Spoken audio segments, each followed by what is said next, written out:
Isang mapagpalang umaga po sa ating lahat.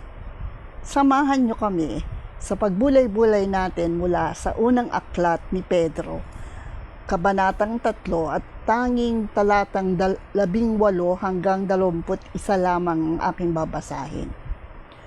Sapagkat si Kristo na walang kasalanan ay namatay ng minsan para sa inyo na mga makasalanan upang iharap kayo sa Diyos. Siya'y pinatay ng laman at muling binuhay sa Espiritu. Sa kalagayang ito, nagpunta siya at nangaral sa mga espiritong nakabilanggo.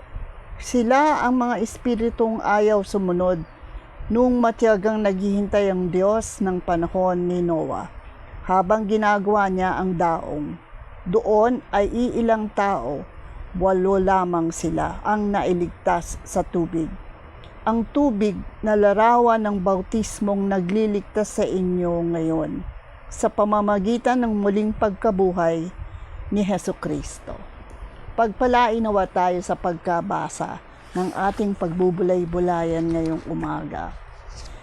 Dito po sa mga talatang ito, sinasabi nila na tayo daw ay ina-advise ni Pedrong mag-suffer well, para kay Kristo. What do you mean by suffer well? Ito po ay ibig sabihin na tayo po ay matyagang sumunod, at kung tayo man ay nahihirapan, ay matyaga rin nating gawin pa rin ang nararapat para kay Kristo. Bakit? Sapagkat binibili niya na dahil si Jesucristo nga naman ay namatay na sa laman at binuhay sa Espiritu, ang resurrection. He has become victor, he has proclaimed victory over death. And therefore, ang kasalanan na siyang nagiging isang lubid sa ating mga lieg na nagpipigil sa atin at minsan pumapatay pa, ay wala na.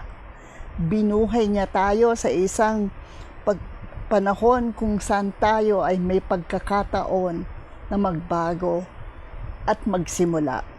Kung kaya naman sinabi nga niya na nung panahon ni Noah, ang mga tao ay nagkaroon ng judgment day at nagkaroon ng floods kung saan 8 lamang silang nailigtas.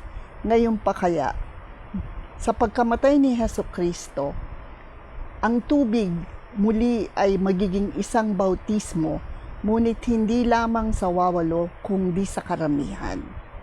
Kung kaya sabi nga nila, suffer well.